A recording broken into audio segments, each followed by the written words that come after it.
안녕하십니까. 책 읽는 사자입니다. 여러분, 며칠 안 남았거든요. 대선이 이제 대선 본투표가 며칠 안 남아서 제가 사실은 지금 영상을 찍을 수 있는 어떤 여유가 있는 상황은 아닌데 그래도 이 긴박하고 중요한 어떤 선거 본투표를 앞서서 여러분 한 분이라도 더 복음 안에서 합리적인 그리고 더욱더 성경적인 원리에 입각해서 투표하실 수 있도록 이런 영상을 찍어 드립니다.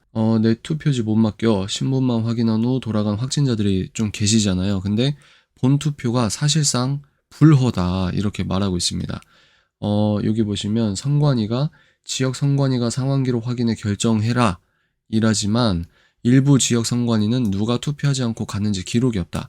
그러니까 이게 왜 문제가 되냐면 확진자들이 뭐 하루에 20만 명 쏟아진다. 일단 확진자와 의료과학적으로 확진자와 환자는 다릅니다. 이 말장난을 2년, 3년 동안 해왔던 현 정권에 대한 어떤 비판적인 의식이 있어요. 근데 지금 확진자가 전국에서 뭐 몇만 명이 아니고 수십만 명이잖아요. 수십만 명. 어느 후보를 지지하든 선거가 공정해야 되잖아요. 근데 그 원리 자체가 훼손되고 있는 이 부분을 문제 제기를 하는 겁니다, 일단. 당사자들은 투표지 구경도 못했고 본투표 불가 공지가 없었다. 모르고 돌아간 유권자 본투표 시도 시 혼란이 예상된다. 그러니까 이런 혼란을 야기를 일부러 시켰다? 뭐 이거는 음모론이죠. 아직 확증적인 증거가 없으니까. 그런데도 현 정권의 5년과 그리고 선관위 제가 마지막에 보여드릴 정보가 있어요. 그 부분에서는 우리가 충분히 합리적으로 그런 의심을 해볼 수는 있겠지만 음모론의 단점이 뭐냐면 확인이 불가한 정보를 추론만 하는 단계이기 때문에 여러분께서 어떤 브레이크 없이 계속 끊임없이 가시다 보면은 진짜 음모론자가 되세요. 그러니까 지금 현 상황에서 위급하고 긴급하고 너무 분노할 사실들이 많이 있지만 최대한 객관적으로 보자는 말입니다. 그래서 제가 계속 보여드리도록 하겠습니다. 그리고 지금 뭐 1번이 찍힌 표가 나왔다. 그리고 2번도 찍힌 표가 나왔다. 뭐 이런 말이 나와요. 그래서 양쪽 정보를 동시에 보여드려야 되는 거죠. 그죠? 그래서 1번이든 2번이든 이런 표가 나왔다고 합니다. 여기 보시면 1번도 있고요. 이런 게 나왔다. 그리고 또 어떤 소식이 있냐면 투표함 지침에 탄식 쏟아졌다. 선관위 때린 공무원의 고백. 공무원이 이제 비판을 한 거죠. 선관위가 여기 보시면 기표용지를 전달하는 선거 사무원을 신뢰할 수 있다거나 참관인이 입회하에 그 과정이 공정무사하게 처리되었다는 것은 문제의 핵심이 아니다. 이게 아주 정확한 표현입니다. 문제의 핵심이 뭐냐면 기표용지가 비닐봉지에 보관되었건 번지르르한 플라스틱 박스에 보관되었건 유권자가 스스로의 투표 결과를 직접 투표함에 넣을 수 없다는 것은 이게 핵심이죠. 헌법에서 보장하는 직접선거와 비밀선거의 원칙을 명백하게 거스르는 것이다. 그래서 제가 저번 영상에서는 이 비밀투표를 거스르는 공무원의 지침에 웃음이 터졌잖아요. 하여튼 여러분, 그래서 오늘은 또 이게 난리가 났습니다. 지금 여기 보시면 표정이 2만 개가 넘어가는데 평소엔 안 이러거든요. 그러니까 5년 동안 쌓여 있다가 참다가 이 정도까지인가 라고 하시면서 이 전 국민적인 분노가 나오는 건 아닌가. 물론 전 국민적인 분노라고 해도 반쪽의 분노겠죠. 지금은 아주 미세한 차이로 승과 패가 결정된다 이런 식으로 분석하시는 사람들이 많이 있으니까. 그렇기 때문에 확진자라고 하시는 수십만 명의 표가 말도 안 되게 보관되어 있거나 그 과정에서 불공정하거나 이해가 안 되거나 반헌법적이거나 이게 굉장히 문제가 된다는 겁니다. 여기 보시면 이게 보세요. 말이 안 되잖아요. 이게 CCTV에 종이로 가려놓은 겁니다. 근데 여기서 부천시거든요. 부천시. 근데 부천시는 어디냐? 생체 정보를 모아서 거의 이제 빅브라더처럼 중국식의 행정을 하려다가 문제가 됐던 도시거든요. 근데 본의 아니게 그렇게 우려가 높은 도시 중에 하나인데 이게 우연의 일치인지 이거는 모르겠습니다만 여기서 선거관리위원회가 관외 사전투표용지를 CCTV가 가려진 사무실에 보관해 논란이 일고 있다. 여러분 이게 내가 좌경화가 됐는지 보금보금 하면서 정치적인 어떤 논리에 함몰이 된 인간인지 어떻게 분별이 쉽냐면 만약에 보수 정당이 집권 여당이었다고 생각을 해보세요. 이런 문제 가만히 있겠습니까? 현 정권 지지자들은 여러분 가짜뉴스 취급을 하지만 5년 전만 하더라도 팟캐스트 오디오 파일을 정론지보다 더 신뢰했던 사람들입니다. 거기에서 음모론 주도했던 사람이 김어준이고 낙검수잖아요. 그러면 5년 전에 김어준은 뉴미디어라고 하는 유튜브나 팟캐스트에서 음성 파일, 영상 파일 올리고 이거는 음모론이 아니고, 얘가 이제 TBS 가니까 그거는 이제 TBS에서 나오는 자료니까 이거는 이제 진짜 뉴스예요? 그럼 거짓말이 어디 있습니까?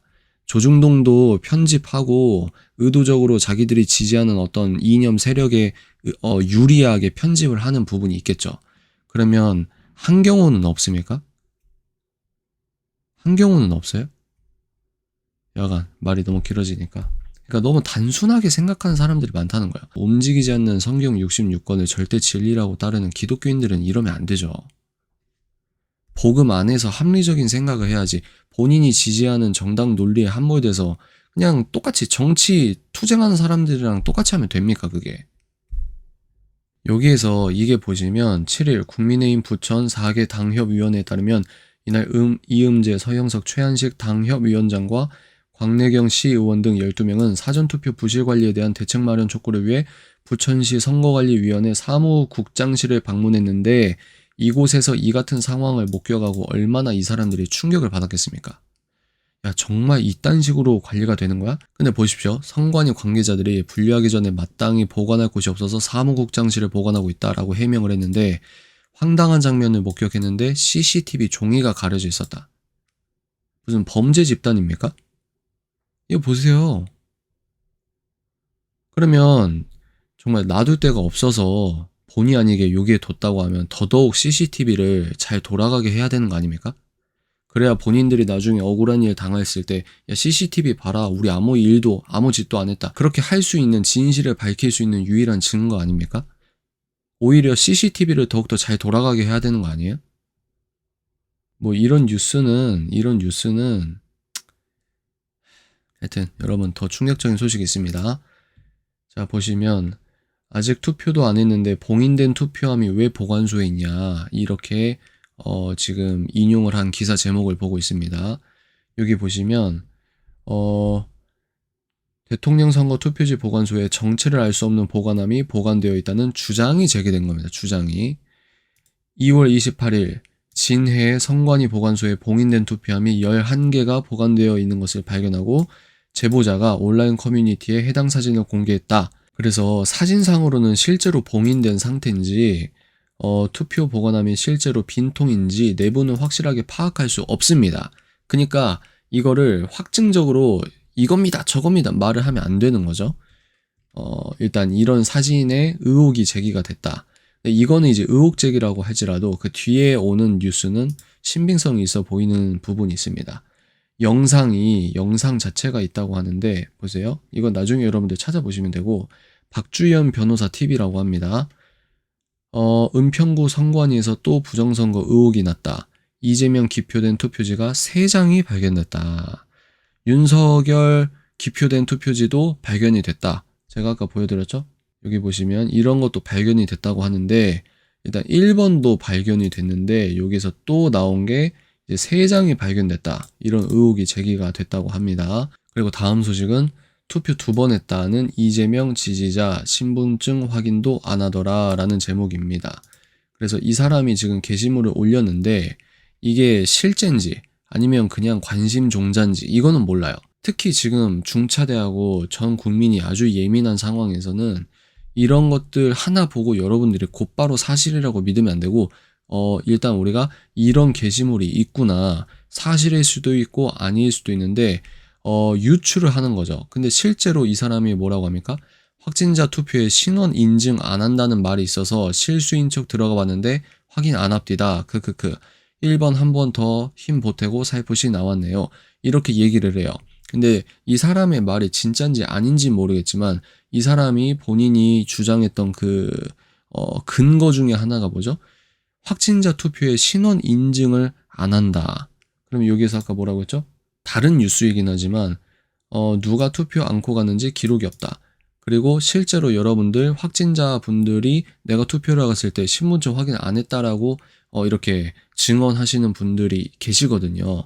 그러니까 우리가 합리적으로 유추를 할 수 있는 겁니다. 이게 이제 이 사람이 쓴 내용이 진짜인지 아닌지 IP 추적해서 수사를 하거나 이러면 알 수 있겠죠. 근데 아직 그런 건 아니지만 사실이라고 우리가 완전히 확정할 수는 없겠지만 이 사람이 자기의 경험담을 썼던 내용은 충분히 신빙성 있고 다른 사람들의 증언도 이 사람이 말하는 내용에 부합하는 내용들이 쏟아지고 있다. 그렇기 때문에 우리가 더 불안해하는 거다라고 하는 거죠. 마지막은 제가 이틀 전에 썼던 내용입니다. 지금요, 선관위 위원 중 8명 중에 7명이 친여 성향입니다. 문재인 대선 캠프 특보 출신 선관위 상임위원을 문재인 대통령이 기존 관례를 어기고 임기 연장시키려다가 선관위 2,900여 명의 직원들이 들고 일어나서 연임을 겨우 막았어요. 그거 아시죠? 그럼에도 중앙선거관리위원회, 지금도 문제가 됐잖아요. 출근도 안 했던 그 문제 있는 여자 있지 않습니까? 그 사람이 법원 내 좌파 성향 판사 모임인 우리법 연구회 출신입니다. 그거 알고 계세요? 지금 이 선관위 핵심 위원들이 하나같이 지금 집권 여당과 집권 내각의 편이에요. 선관위원장과 함께 선관위를 사실상 좌지우지하는 상임위원회 문재인 대선 캠프 출신을 임명을 했는데 얼마 전에 박원순 만세 만만세라고 외친 여당 극렬 지지 인물을 추가로 선관위원회 임명했다고 합니다. 선관위가 이런 정도로 특정 정파에 치우치게 구성된 적이 있다 없다? 없다. 그래서 겉으론 민주주의를 한다는 가면을 쓰고 실상 민주주의를 가장 파괴한 집단이 문재인 집단이라고 저는 생각을 하고 있습니다. 자, 여러분 정리를 하자면 여러분들이 더럽고 치사해, 난 이런 선거 투표할 수 없어, 이런 마음을 가지시면 안 돼요. 반드시 투표를 하셔야 됩니다. 투표하고 난 다음에 항의를 하셔야 돼요. 이해가 되십니까? 그래서 일단 여러분들이 뭐 사전투표 찝찝하시면 본투표 하시고 여하간 어찌 됐건 투표를 하시라는 거예요. 주변에서 투표 안 하겠다 하시는 분들은 반드시 투표를 독려하셔야 됩니다. 야, 너 그러다가 오른쪽 후보가 되면 어떡하냐라고 하는데 뭘 어떡합니까? 오른쪽 후보가 만약에 되면은 왜 이런 지금 선관위 자체가요, 2번 투표지 나왔다, 1번 투표지 나왔다, 이것도 문제가 되는데 선관위 자체가 지금 정치 편향적으로 극단적 정치 편향성을 갖고 있는 주요 핵심 인사들이 지금 선관위를 구성하고 있단 말이에요. 이거 보시면 이거 2년 전 기사입니다. 2년 전 기사. 이런 의혹 제기는 계속해서 나와 있었단 말이에요. 만약에 오른쪽 후보가 돼? 그러면 이런 편향성, 민주적이라고 하면서도 가장 반민주적으로 5년 동안 이끌어왔던 선관위마저도 반민주적으로, 지금 이 여자 문제된 거 아니에요. 출근도 안 하고. 제가 강하게 비판하고 싶은데 지금 예민한 기간이기 때문에 최대한 감정을 억누르도록 하겠습니다. 제가 저번 영상에서 보여드렸지 않습니까? 의과학적으로 20만 명 확진됐다. 그럼 말장난, 장난질 의과학적으로도 이제 필요 없다고 의과학자가, 전문가가 말하잖아요. 그러니까 이 정치 편향적인 기자들이나 언론사나 이게 대한민국의 이 극단적인 좌경화를 우리가 정말 깨어있는 시민의식으로 부딪혀 가면서 올바른 목소리를 내고 하나하나 바꿔야 된다. 근데 가장 기본이 뭐다? 여러분 뭐다? 투표다. 그러니까 투표를 하시라 이겁니다. 그래서 지금 할 일이 많은데 새벽 2시에 지금 영상 찍고 있는 겁니다. 네, 여러분 여기까지 하도록 하겠습니다. 반드시 투표를 하시고 제가 만약에 또 영상을 찍을 수 있는 일이 있으면 찍어서 올려드리도록 하겠습니다. 다음에 뵙도록 하겠습니다.